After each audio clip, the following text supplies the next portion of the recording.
Bismillahirrahmanirrahim. Assalamualaikum warahmatullahi wabarakatuh.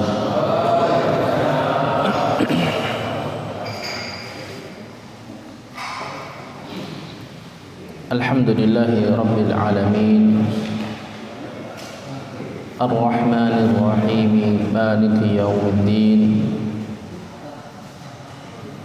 Iyyahu na'budu wa iyyahu nasta'in. Wal 'aqibatu lil muttaqin. Fala 'udwana illa 'alal zalimin. Asyhadu an la ilaha illallah wahdahu la syarika lah. Wa asyhadu anna Muhammadan 'abduhu wa rasuluhul mab'utsu rahmatan lil 'alamin. Allahumma fassalli wa sallim ala hadzal nabiyil karim nabiyyina wa syafi'ina wa habibina Muhammadin sallallahu alaihi wasallam wa ala alihi wa ashabihi wa man tabi'ahum bi ihsanin ila yaumiddin. Amma ba'du, ma'asyiral muslimin, jamaah salat maghrib dan isya Masjid Al-Ikhlas yang mudah-mudahan kita semuanya dimuliakan Allah Subhanahu wa taala.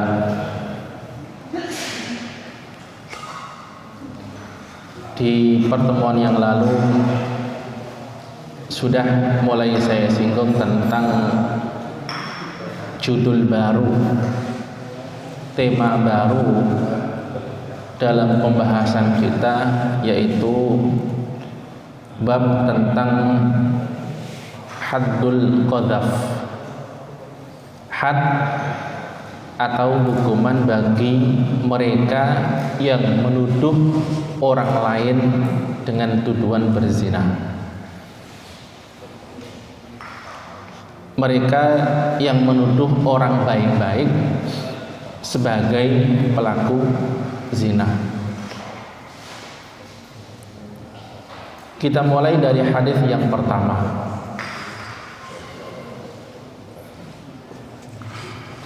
An Aisyah radhiyallahu anha qalat. Dari Aisyah radhiyallahu anha, beliau berkata, lamma nazala udhri, ketika turun ayat untuk membebaskan aku dari tuduhan perzinahan, qama Rasulullah sallallahu alaihi wasallam 'alal mimbar. Rasulullah sallallahu alaihi wasallam berdiri di atas mimbar. Wa dzakara dzalika, beliau kemudian menyebutkan hal itu, peristiwa itu. Wa talal Qur'an, beliau membaca Al-Qur'an. Falamma nazala, ketika beliau turun dari mimbar tersebut, amara birajulaini wa imra'atin faduribu al-hadda. Beliau memerintahkan dua orang laki-laki dan seorang perempuan agar dipukul dengan hukuman cambuk karena telah melakukan tuduhan perzinahan. Akhrajahu Ahmad wal arba'ah wa asyara ilaihi al-Bukhari. Dikeluarkan oleh Imam Ahmad dan imam yang empat. Al-Bukhari juga memberikan isyarat bahwa hadis ini ada pada kitabnya. Jamaah yang dimuliakan Allah Subhanahu wa taala, hadis ini ada ketika istri beliau Aisyah radhiyallahu anha mengalami sebuah fitnah yang sangat besar. Dan ini mungkin juga dulu sudah pernah saya sampaikan di tempat ini. Jadi istri Nabi itu pernah difitnah. Fitnahnya tidak tanggung-tanggung. Difitnah telah berzina. Jadi ini istri Nabi. Jadi kisah singkatnya mungkin saya ceritakan lagi kisah ini. Biasa ketika Rasulullah itu melakukan sebuah peperangan, beliau itu mengundi istrinya siapa yang berhak dan harus ikut menemani beliau dalam peperangan tersebut. Dalam perang tersebut yang dapat undian adalah Aisyah, sehingga Aisyah ikut menemani Nabi dalam perang tersebut. Kalau nggak salah perang Dzatur Riqah. Setelah selesai perperangan, mereka ini kemudian kembali pulang. Di tengah perjalanan, rombongan ini singgah di suatu tempat pada malam hari. Aisyah berada di atas kendaraan, berada di atas unta kan ada tandunya ya, ada tendanya di atas. Beliau kemudian keluar untuk buang air. Setelah selesai buang air, beliau kembali lagi ke kendaraan tersebut. Ternyata salah satu perhiasannya hilang, sehingga beliau balik lagi ke tempat buang air untuk mencari, dan akhirnya ketemu. Tapi setelah balik, ternyata rombongan sudah pergi. Ya, bisa dibayangkan bagaimana seorang wanita sendirian berada di daerah yang gelap gulita tanpa ada yang menemani, kan begitu. Karena ya, saat itu Aisyah sedang kurus ya, sehingga yang bertugas untuk nandu itu mengira bahwasanya Aisyah sudah ada di situ. Nah, akhirnya Aisyah ini kemudian duduk di suatu tempat sambil menutup semua tubuhnya dan tidur di situ, tertidur di situ dengan keyakinan bahwasanya nanti kalau Nabi menyadari pasti akan ada mencarinya. Ternyata ya tidak ada yang menyadari hal itu.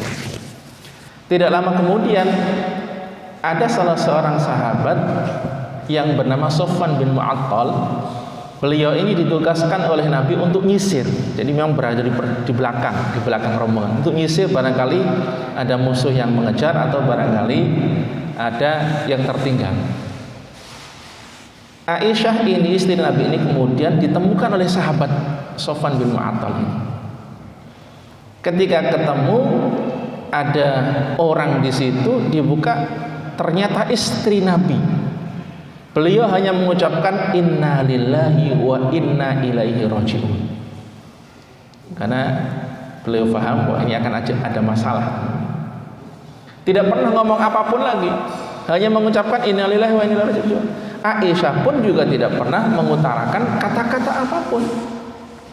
Karena itu istri Nabi, maka sahabat ini kemudian meminta kepada istri untuk naik kendaraan, sedangkan sahabat Sofwan ini nuntun kendaraannya dari tempat tersebut sampai ke kota Madinah. Jadi istri Nabi di atas di kendaraan, sahabat ini nuntun kendaraan. Itu saja, dan tidak ada omongan apapun. Tidak ada omongan apapun. Ternyata ketika sahabat ini dan Aisyah ini masuk ke gerbang kota Madinah, mulailah disebarkan berita, kalau dalam bahasa kita berita hoax, berita hoax. Yang mulai menyebarkan adalah tokoh pembesar orang munafik yang bernama Abdullah bin Ubay bin Salul. Disebarkan isu bahwasanya istri Nabi telah berzina dengan salah seorang sahabat bernama Sofwan bin Mu'attal. Isu itu tersebar begitu cepat. Ya mungkin kalau ada HP seperti kita lebih cepat lagi itu nyebarnya. Ya kan, jadi bisa sampai ke mancanegara itu. Apalagi ada sosial media, jadi viral dengan cepat kan. Cuma ya saat itu ternyata mulut itu begitu cepat menyebarkan informasi, karena ini istri Nabi kan. Nah, dengan tersebarnya berita itu ternyata, nah ini yang perlu diperhatikan ya. Jadi jangan sampai kita sebagai seorang muslim itu terjebak dengan isu-isu hoax seperti itu. Saking santarnya berita ini, sampai-sampai orang dekat Nabi, orang dekat Aisyah, masih keluarganya Abu Bakar, dan dalam tanggungan Abu Bakar pun ikut menyebarkan info ini. Jadi dia nggak tahu menahu, hanya gara-gara berita yang viral disebari. Nah, hati-hati kalau ada berita viral nyampe ke HP kita, kemudian belum jelas itu benar apa salah, kok kita sebar, nah itu sama itu. Jadi hati-hati ketika menyebarkan informasi. Ketika tersebar berita seperti itu, Aisyah nggak tahu. Kenapa? Karena Aisyah sakit. Jadi orang yang difitnah nggak ngerti apa-apa karena sakit di rumah, nggak pernah keluar. Taunya ketika beliau minta ditemani oleh salah seorang wanita untuk buang air, nah ini si wanita ini kemudian nyeletuk, celakalah wahai orang ini, dan seterusnya. Baru kemudian Aisyah mengetahui informasi itu. Nyaris tidak ada informasi apa-apa. Nabi pun juga tidak bisa memutuskan perkara karena tidak tahu kebenaran informasi benar apa enggak.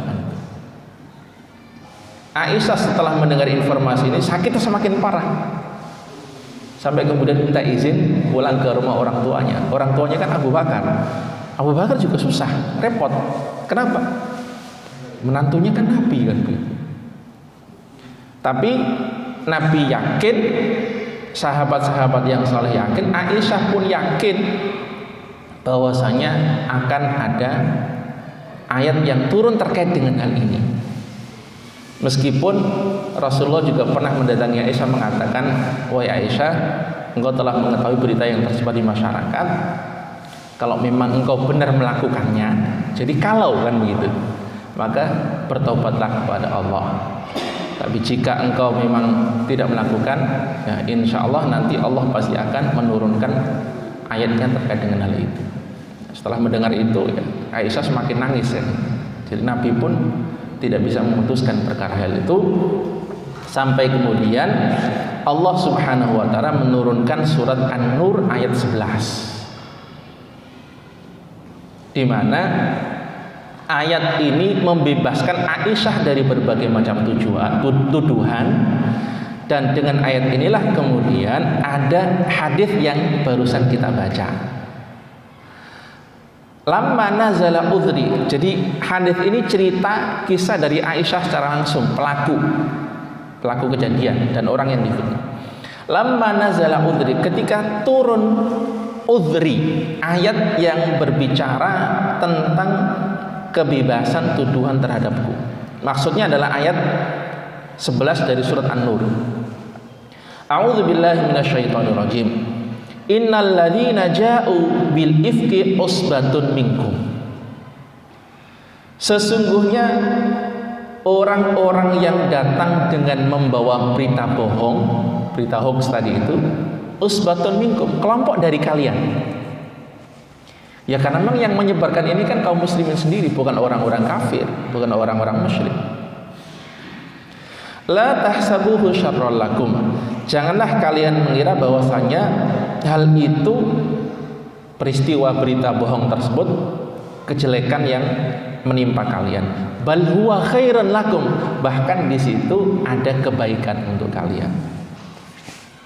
Nah, baru kemudian Allah mengatakan likulli imri'im minhum maktasaba minal itsmi.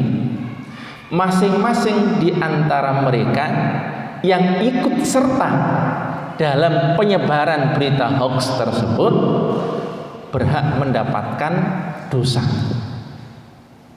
Jadi mereka yang sudah terlanjur share tadi itu, ya kan, berita viral di-share lagi, di-share terus sampai jauh kemana-mana kan gitu. Itu masing-masing mereka mendapatkan dosa. Walladzi tawalla kibrahu minhum lahu 'adzabun 'adzim. Dan siapa di antara mereka yang mengambil bagian terbesar dalam penyebaran berita bohong tersebut, maka dia mendapatkan siksa yang pedih, siksa yang besar pula. Jadi ketika turun ayat ini, Rasulullah berdiri di atas mimbar, membaca ayat Al-Quran, menceritakan kisah itu, kemudian membaca ayat Al-Quran, ayat yang turun ini. Setelah Rasulullah turun dari mimbar, beliau memerintahkan 3 orang yang ikut serta memviralkan berita hoax itu untuk dihukum cambuk sebagai hukuman menuduh orang lain baik-baik dengan berzina. Falamma nazala amara birajulaini wa imra'atin faduribu al-hadd. Maka mereka itu dihukum cambuk sebagai hukuman. Jemaah yang dimuliakan Allah Subhanahu wa taala, hadis ini meskipun hadisnya singkat ya, dengan cerita yang begitu panjang, menyebutkan bahwasanya penuduh zina tanpa mendatangkan bukti maupun saksi sebagaimana yang disebutkan dalam agama kita, maka mereka berhak mendapatkan hukuman. Dan hukumannya itu adalah 8 cambuk 80 kali. Kalau kemarin orang yang berzina dan orang itu ghairu muhsan, belum pernah menikah, cambuknya 100 kali. Kalau yang zina sudah menikah, sudah pernah menikah, cambuknya bukan dicambuk tapi dirajam. Orang yang nuduh zina itu berhak dicambuk 80 kali. Jadi bayangkan di HP kita ada informasi yang tersebar bahwasanya orang ini telah berzina. Apakah itu artis, apakah itu orang-orang terkenal ataupun siapapun lah. Kita nggak tahu itu benar apa enggak, kita sebar. Nah, itu berhak mendapatkan cambuk. Jadi hati-hati. Ya Ustaz, sekarang kan nggak mungkin kita dicambuk. Ya kalau nggak dicambuk berarti dosanya besar. Cambuk itu kan sebagai salah satu di antara cara Allah untuk menghapuskan dosa kan gitu. Agar dosanya hilang kan, hangus. Kalau tidak dicambuk ya berarti dosanya tetap nempel. Makanya hati-hati. Ya sebenarnya kalau kita berbicara tentang share informasi, ya tidak hanya terkait dengan perzinahan saja. Ya tentunya informasi-informasi yang belum jelas, bahkan yang meresahkan, ya kita juga harus hati-hati kan begitu. Jadi yang suka share dilihat dulu lah, kecuali yang benar adanya dan membawa manfaat. Kalaupun misalkan benar orang itu berzina misalkan, ya tidak ada kepentingan juga, tidak ada baiknya juga kita share kan begitu. Ya kan, nggak ada baiknya juga disebar. Karena kenapa? Karena itu berarti kita ikut menyebarkan aib orang lain dan itu berdosa juga. Ya kalau misalkan ceramah-ceramah yang bagus, yang baik, yang memberikan motivasi kita untuk tetap dan semangat beribadah istiqomah, itu silahkan. Nah, misalkan nanti YouTube-nya Mas Ripno yang berisi kajian-kajian itu, nah silahkan di-share, itu bagus itu. Insya Allah dapat pahala kan itu. Jadi yang buat dapat pahala, yang share dapat pahala juga kan itu, insya Allah. Nah jamaah yang dimuliakan Allah Subhanahu wa taala, 3 orang itu kemudian dihukum cambuk. Meskipun di sini ada perbedaan pendapat terkait dengan orang yang pertama kali membuat berita bohong ini, yaitu Abdullah bin Ubay bin Salul. Ada perbedaan pendapat di kalangan ulama termasuk dihukum atau tidak. Meskipun mayoritas mengatakan atau bahkan yang kebanyakan mengatakan bahwasanya Abdullah bin Ubay bin Salul ini tidak termasuk orang yang dicambuk. Kenapa? Karena itu dalam rangka untuk memberatkan hukuman orang ini nanti di akhirat. Itu saja. Jadi perbedaan pendapat di kalangan ulama terkait dengan Abdullah bin Ubay bin Salul. Jadi andaikan tidak dicambuk pun itu bagian dari keputusan Nabi yang tentunya ya, salah satu di antara tujuannya adalah memberatkan hukuman. Bahkan sampai-sampai keluarga Abu Bakar yang ikut memfitnah tadi itu, yang juga dihukum cambuk, sampai Abu Bakar kemudian mengatakan, ya udah mulai saat ini aku tidak mau lagi membiayai, tidak mau lagi nanggung beban hidupnya, karena sudah nuduh anaknya kan gitu. Tapi itu dilarang oleh Nabi, dan turun juga surat An-Nur ayat 22 yang menjelaskan bahwasanya tidak boleh hanya gara-gara urusan seperti itu kemudian tali silaturahim putus, bahkan sampai kemudian tidak mau membiayai dan menafkahinya lagi. Wala ya'tali ulul fadli minkum was-sa'ati an yu'tu ulil qurba. Dan janganlah orang yang mempunyai kelebihan dan kelapangan di antara kalian bersumpah bahwa mereka tidak akan memberi bantuan kepada kaum kerabatnya. Nah, ini ayat ini turun khusus kepada Abu Bakar. Jadi gara-gara informasi itu, berita itu, kemudian Abu Bakar bersumpah nggak mau menafkahi lagi, tapi kemudian turun ayat ini dan Abu Bakar mencabut kembali keputusannya tersebut. Yaitu jemaah yang dimuliakan Allah Subhanahu wa taala, hadis pertama terkait dengan hukuman qadzaf. Hadis yang kedua, An Anas bin Malik qala, dari Anas bin Malik beliau berkata, awwalu li'anin fil islami, li'an yang pertama kali dalam Islam. Masih ingat li'an enggak? Bukan nama orang ya. Li'an. Ayo, masih ingat atau masih lupa? Li'an itu dari kata-kata laknat. Suami istri saling melaknat. Nah, itu li'an. Jadi misalkan suami nuduh istrinya berzina, tapi nggak bisa mendatangkan bukti. Nah, kemudian sang suami bersumpah 4 kali ditambah 1, istri bersumpah 4 kali tambah 1. Masing-masing bersumpah dengan pendapatnya. Suami bersumpah bahwasanya istri berzina, istri bersumpah bahwasanya dia tidak berzina, dan seterusnya kan. Itu li'an, sudah pernah kita bahas ya. Mudah-mudahan masih ingat.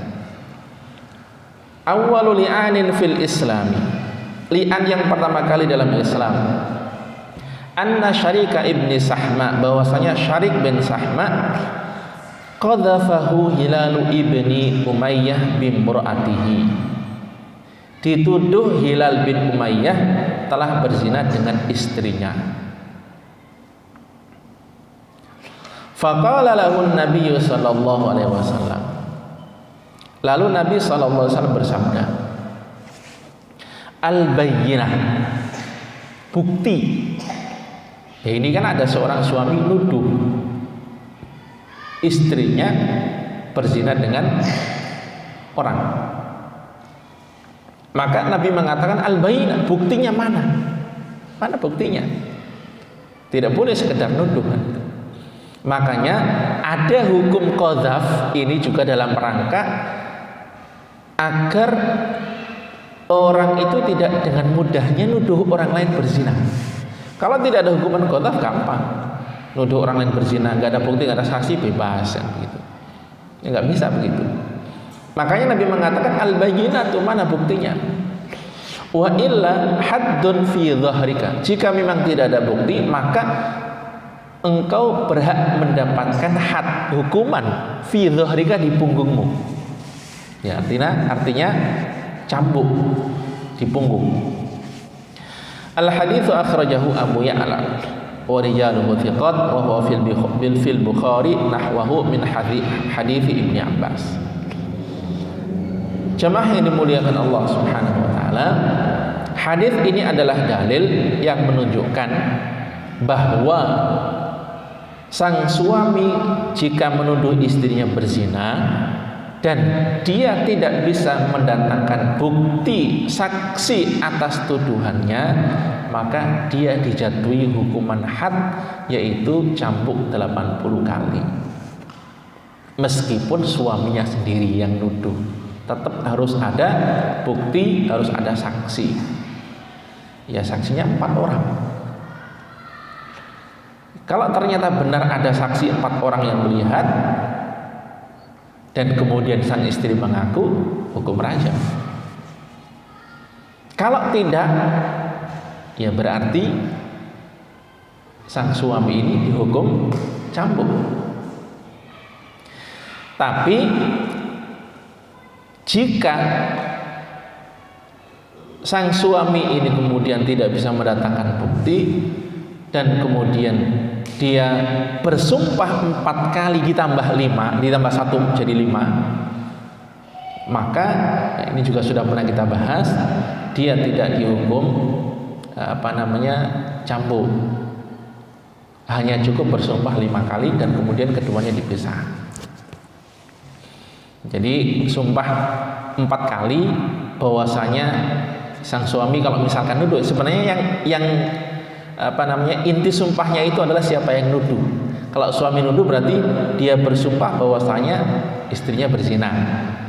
Sang istri bersumpah bahwasanya dia tidak berzina, kan begitu. Jadi suami berpegang teguh dengan pendapatnya, istri berpegang teguh pada pendapatnya. Baru yang kelima, ya kan, jika saya bohong, jika saya tidak benar, maka berhak mendapatkan laknat, kan itu. Makanya dinamakan li'an. Nah, jamaah yang dimuliakan Allah Subhanahu wa taala, secara umum suami yang menuduh istrinya berzina tetap termasuk dalam ayat li'an tersebut. Hanya saja Allah menjadikan 4 sumpah dengan menyebut nama Allah sebagai pengganti keharusan mendatangkan 4 orang saksi. Nah, jadi kenapa sumpahnya 4 kali sebagai ganti? Karena dia tidak bisa mendatangkan 4 orang saksi. Allah menurunkan ayat li'an ini, surat An-Nur ayat 4, menerangkan bagi suami yang menuduh istrinya dengan tidak mendatangkan bukti pendukung, yaitu 4 orang saksi, maka mengganti 4 saksi dengan 4 kali sumpah dengan nama Allah, ditambah 1 kali sumpah untuk menguatkan dan mempertegas itu semuanya. Ya, mayoritas ulama, kebanyakan ulama berpendapat suami yang menuduh istrinya tidak mau bersumpah maka dia dijatuhi hukuman cambuk dengan alasan seakan ada pengertian di ayat yang pertama tersebut. Jadi mayoritas ulama berpendapat ya jika memang tidak bisa mendatangkan saksi meskipun suaminya sendiri, ya tetap harus dihukum cambuk. Ya, termasuk siapapun ya, apakah itu ayah, anak, saudara, siapapun yang menuduh tanpa ada saksi ya, berhak mendapatkan hukuman cambuk. Bedanya kalau suami istri itu kan ada saling melaknat itu. Ya, kalau orang lain kan tidak ada saling melaknat. Saudara tidak ada saling melaknat. Anak atau orang tua tidak ada saling melaknat. Kalau nuduh nggak ada bukti saksi ya berarti dihukum cambuk. Wa an Abdullah bin Amir bin Rabi'ah qala laqad adraktu Abu Bakrin wa Umar wa Utsman radhiyallahu anhum wa man ba'dahum falam arahum yadribuna al-mamluka fil qadhafi illa arba'ina. Dari Abdullah bin Amir bin Rabi'ah, beliau berkata, aku telah ikut mengalami masa pemerintahan Abu Bakar, Umar dan Utsman radhiyallahu anhu, waman ba'dahum, dan juga setelahnya. Aku belum pernah melihat mereka memukul hukum cambuk budak dalam hal qadzaf atau menuduh orang lain berzina itu, melainkan hanya 40 kali cambukan saja. Ya, al-mamluk itu maksudnya budak baik laki-laki maupun yang perempuan. Jamaah yang dimuliakan Allah Subhanahu wa taala, hadis ini menunjukkan tentang pendapat sebagian ulama terkait dengan budak. Jika budak itu nuduh orang lain berzina, berapa kali cambukannya? Sebagian ulama mengatakan hukumannya adalah setengah dari hukuman orang yang merdeka.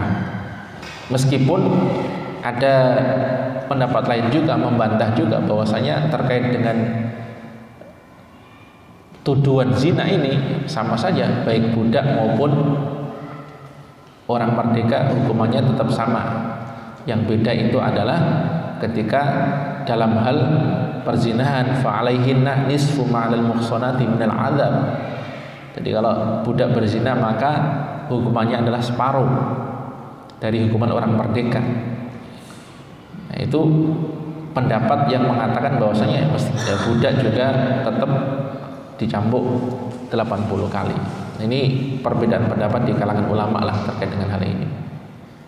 Apalagi masalahnya budak ya, tidak ada di kita saat ini ya, sementara kita cukupkan sampai di situ. Wa an Abi Hurairah radhiyallahu anhu qala Rasulullah sallallahu alaihi wasallam, man qadhafa mamlukahu, barang siapa yang menuduh budaknya telah berzina. Nah ini beda, yang nuduh majikannya ini. Man qadhafa mamlukahu yuqamu alaihi al-haddu yaumal qiyamah, barang siapa yang menuduh budaknya telah berzina, maka ia akan dihukum cambuk nanti pada hari kiamat. Illa an yakuna kama qala, kecuali jika memang apa yang dikatakan itu benar. Dia menuduh majikan, menuduh budaknya telah berzina, tapi benar-benar memang berzina. Jadi dia tidak mendapatkan hukuman nanti di hari kiamat. Muttafaqun alaih, hadisnya sahih Bukhari Muslim. Hadis ini adalah dalil yang menunjukkan bahwa pemilik budak, majikannya ya, bila menuduh budaknya telah berzina, maka tidak ada hukuman baginya di dunia. Ini salah satu di antara kelebihannya. Meskipun ia termasuk dalam keumuman ayat terkait dengan nuduh zina tersebut. Akan tetapi jika memang tuduhannya itu tidak benar, jadi majikannya ini nuduh budaknya telah berzina, tapi kok ternyata budaknya orang baik-baik, tidak pernah berzina, tidak melakukan zina, jadi tuduhannya itu salah, tidak benar, tidak ada bukti, saksi dan seterusnya, maka hukuman di dunia bagi sang majikan ini tidak ada. Akan tetapi karena dia telah melakukan kesalahan, melakukan dosa, bahkan nuduh orang lain baik-baik dengan berzina meskipun untuk budak, maka dia berdosa, dan dalam hadis ini dikatakan dia berhak mendapatkan hukuman nanti di hari kiamat. Jadi hadnya, artinya hukum cambuknya itu nanti ditunda pada hari kiamat. Dan ini sebagai bukti agar tidak dengan mudahnya orang itu menuduh orang lain dengan perbuatan zina. Karena di samping ini perbuatan yang keji, ini merupakan salah satu tindakan yang tidak dibolehkan dalam agama kita. Jamaah yang dimuliakan Allah Subhanahu wa taala, jika kita perhatikan terkait dengan perbuatan zinanya atau menuduh orang lain berzinanya, itu hukumannya sangat luar biasa. Bahkan ayatnya tegas, hadisnya juga tegas.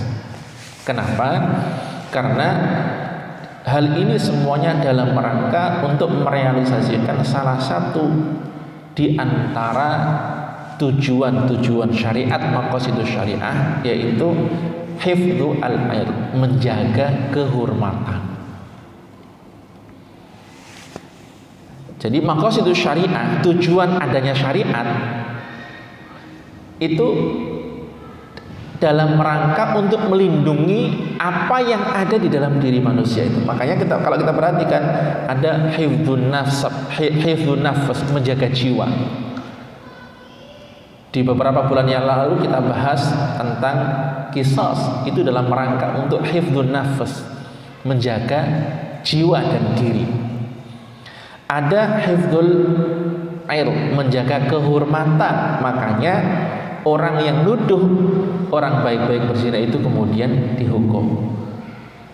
Ada hifdzul mal, tujuan salah satu di antara tujuan syariah itu menjaga harta.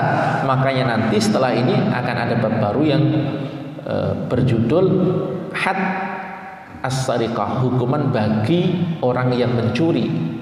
Kenapa ada hukuman itu? Dalam rangka untuk melindungi dan menjaga harta seseorang. Nanti ada juga hifdzul aql. Salah satu di antara tujuan syariat itu menjaga akal. Makanya dalam agama kita nanti akan kita pelajari, orang yang minum minuman keras, minum khamr itu juga ada hukumannya. Itu dalam rangka hifdzul aql. Begitulah yang ada dalam syariat-syariat kita. Artinya hukuman-hukuman ini ada dalam agama kita, disyariatkan dalam agama kita, tidak lain tidak bukan dalam rangka untuk melindungi satu orang muslim agar hak-haknya tidak bisa dirampas oleh orang lain dengan seenaknya. Ya mungkin orang bisa mengatakan hukumannya kejam, harus ada qisas, misalkan hukuman mati. Tapi biasanya mereka yang mengatakan seperti itu ya karena mereka tidak mengalami secara langsung bagaimana sakitnya menjadi korban kan, begitu. Misalkan ada orang yang keluarganya dibunuh begitu. Kenapa orang berani mengatakan hukum dalam Islam itu kejam? Orang yang membunuh hanya harus dibunuh karena dia belum merasakan bagaimana sakitnya kalau keluarganya itu mati karena dibunuh kan begitu. Misalkan lagi dalam materi yang kita bahas ini, hukum dalam Islam itu kejam. Nuduh zina saja harus dicambuk 80 kali. Orang yang mengatakan seperti itu biasanya belum merasakan bagaimana sakitnya orang dituduh. Ya kan? Bagaimana sakitnya orang itu dituduh, orang baik-baik dituduh berzina kan begitu. Begitu juga nanti misalkan hukum pencurian, secara umum kita sudah paham ya, potong tangan gitu. Meskipun nanti akan kita bahas secara detail potong tangan. Dalam Islam kejam, yang mencuri aja potong tangan. Orang yang ngomong seperti itu belum pernah merasakan bagaimana sakitnya hartanya dicuri kan begitu. Iya kan? Apalagi ya, pencurian yang kelasnya sudah kelas negara, misalkan korupsi misalkan itu. Tidak hanya merugikan 1-2 orang, merugikan seluruh rakyat Indonesia kan.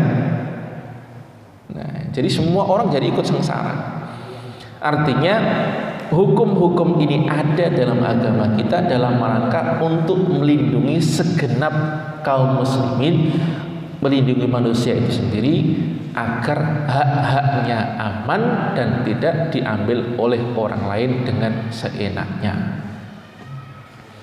Nah, jamaah yang dimuliakan Allah Subhanahu wa taala, selesai sudah pembahasan kita tentang haddu al-qadzaf, hukuman bagi orang yang nuduh orang lain berzina.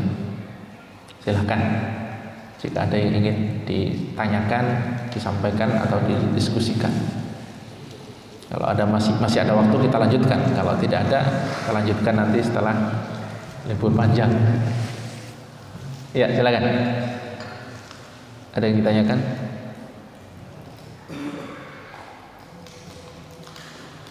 Tidak ada. Kalau nggak ada kita lanjutkan. Alhamdulillah kalau nggak ada.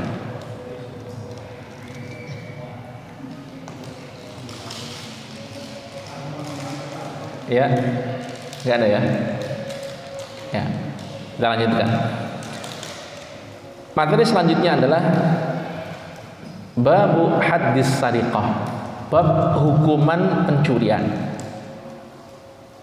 Ini sudah saya singgung tadi di awal, kenapa kemudian agama ini juga mengatur terkait dengan hukum pencurian ini.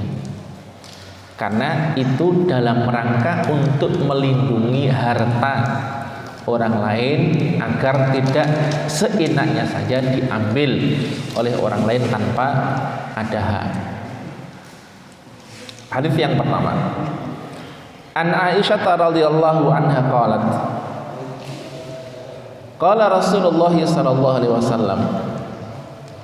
Dari Aisyah radhiyallahu anha, beliau berkata, Rasulullah sallallahu alaihi wasallam bersabda,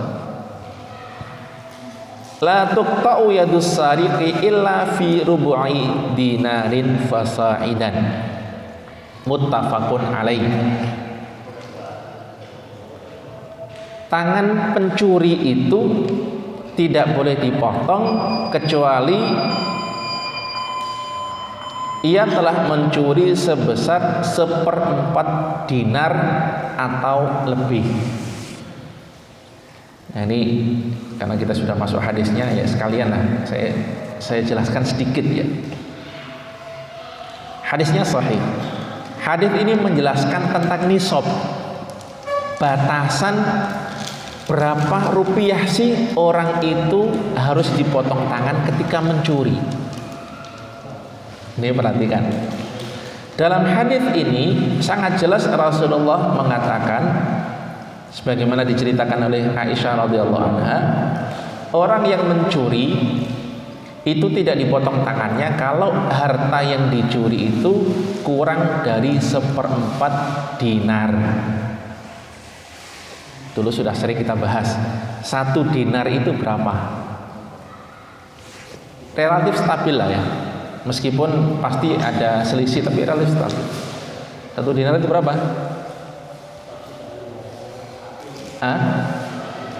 Ya sekitar 4,5 juta kali ya. Sekitar 4,5 juta. Kalau misalkan ya, misalkan kalau dibulankan ya 5 juta lah, misal. Atau 4,5 juta itu kan 1 dinarnya, bagi 4 berarti 1 juta 250-an atau 1 juta 125 ya. 1.125. Jadi kecil sebenarnya.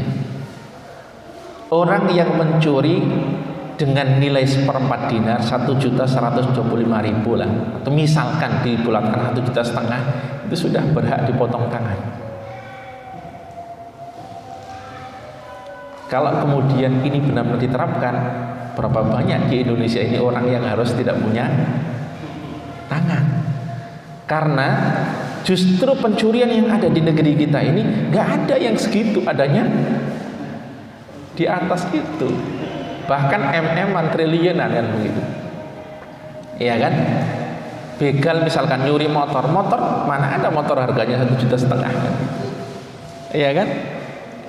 Akan tetapi ini terakhir mungkin ya sebelum saya tutup, akan tetapi Umar bin Khattab radhiyallahu anhu itu pernah membuat sebuah kebijakan orang yang mencuri itu tidak dipotong tangan. Kenapa? Karena orang yang nyuri itu adalah orang yang kelaparan butuh makan.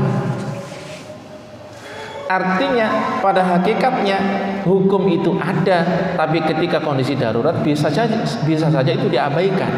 Tapi ketika itu sudah jadi profesi, lebih berhak lagi untuk dipotong tangan.